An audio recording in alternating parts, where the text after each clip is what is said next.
Predicting a 3-1, you're predicting a 3-2. I know I don't have the hand to go top 80, but I think honestly, it could go I still want to try. Whether it reaches the extremities will be another matter. Yeah, 100%. I mean, I'm loving the idea of the Terry, no. Yeah, I just asked in the previous one, and I will with it life because it was very energetic, it wasn't like fiery. But if we can pull out a phenomenal game for this men's final to see who's going to make it, you know, and you have to remember, what, I think is a $250 turnaround, and if you win this game, you're guaranteed $500, right? So, like, you know, there's a lot to play for in this game. So, you know, I want to see anything. I want to see them putting it out there on the line to actually attempt to do this. Oh, Snake making a brilliant goal line save, and this is already shaping up to be a great series. It's even better than that, of course. If you win this, you're through to the grand final. That's an even better save, arguably, to deny that. $1,500 if you make it to the grand finals, let alone win where you got $3,000 on the line. And of course, if you lose this one, you're down into the lower finals, and there's no guarantee that you're going to walk away with money in that scenario. $500 to the winner of that. Wait, no, I lied. Down to the lower semi-finals, I should say. And then, of course, if you make it through to the lower bracket final, you find yourself with goals. There's a lot of complications, there's a lot of confabulations going in and around this blue arc. And to be fair, EJQ have done sensationally well to defend it away as well as they have. Now they've got to try and find some offensive Chopstone Eclipse. Few and far between the opportunities.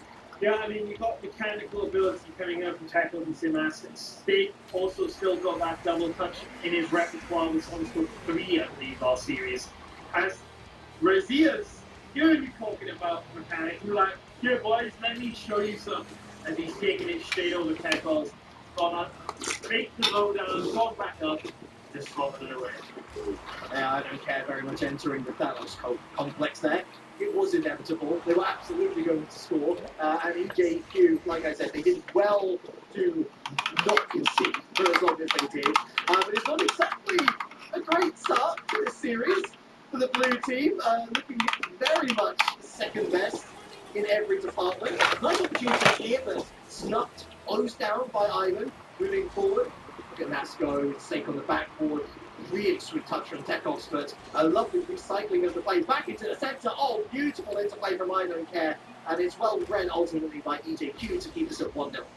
Yeah, and you know, I think what I'm seeing right now from EJQ is something a bit similar from what they were doing last year. They like to sit back a little bit, and they like to try and get that cheeky midfield challenge. Simas is doing it perfectly against problem is, if this was the game one, like with the Hanover I Don't Care series, I think that would work well because the rotations coming out of this I Don't Care side weren't great this way. You can see right now they've shaped them up a lot. They're a lot more well spaced. They're actually following up each other properly as Razia slots another one home as you know, I don't think this was necessarily a purposeful fake from Nas, but it's done enough to fake Simas out that in and out. And if he'd actually continued in the in and out, I think he probably saves it, but he does not expect that shot coming clear away from his ears.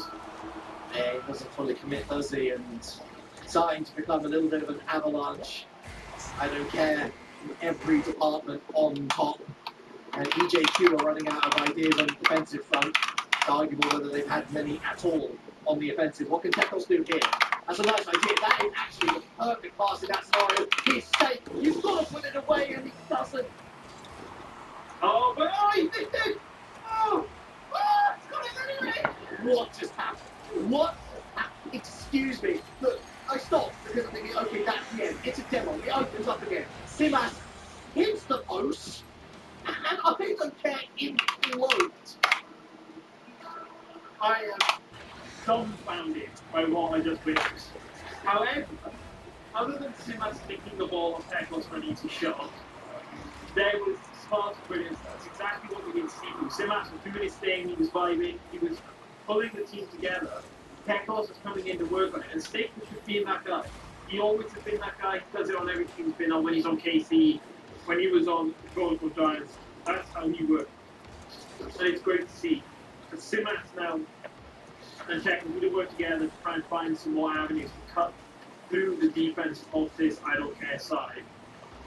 I feel like they were with Sir. They were making stuff awkward. Okay, Sir's rotations weren't helping them, so like the awkwardness was, I feel, compounded by that.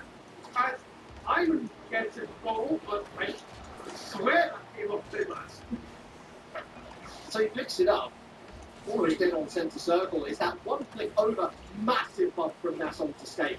So despite the fact that there were two players there, obviously you're not expecting your teammates to be wiped off the face of the earth.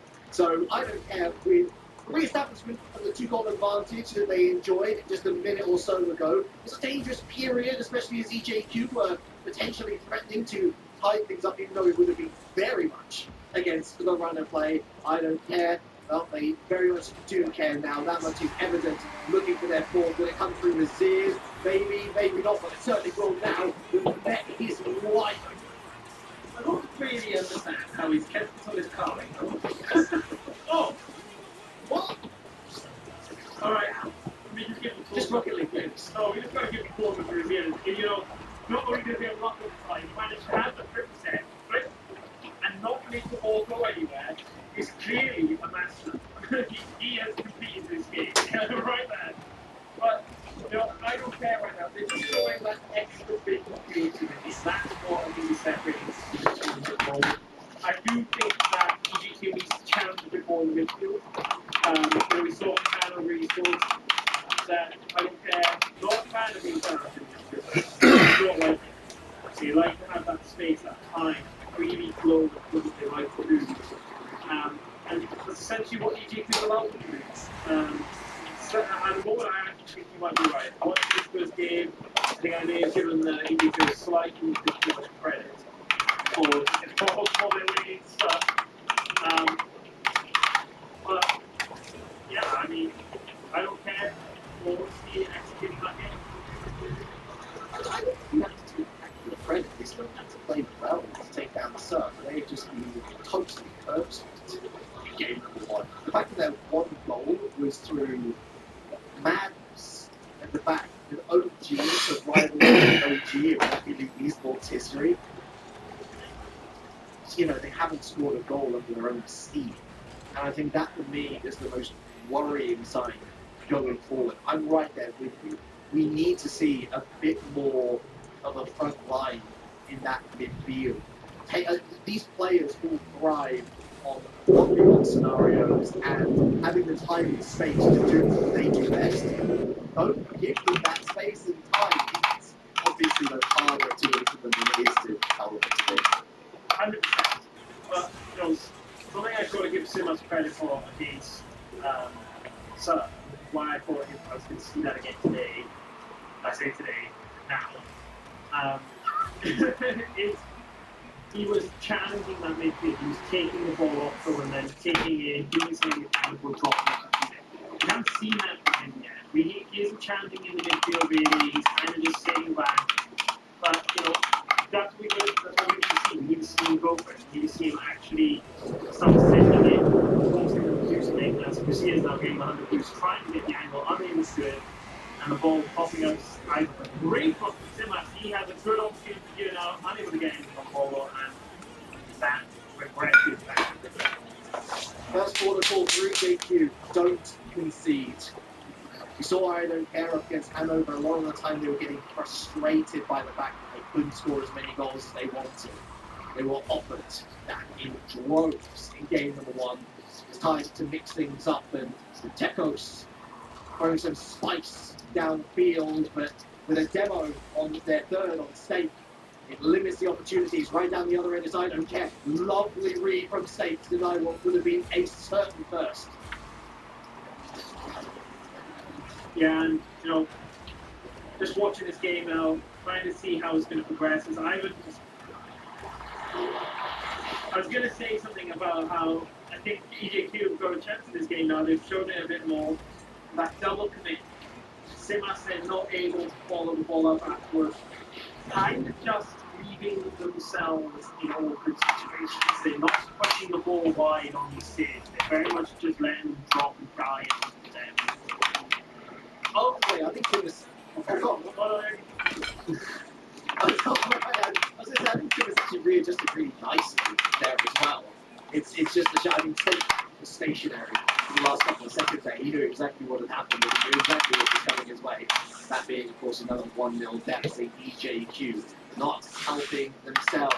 It's on Naps. State with a challenge in the midfield. Wazir's going sideways. We'll have Nekos out there, but he's not able to move too forward. There's enough reinforcements on that. You want to run it back? Must see into the fake. A bump on State.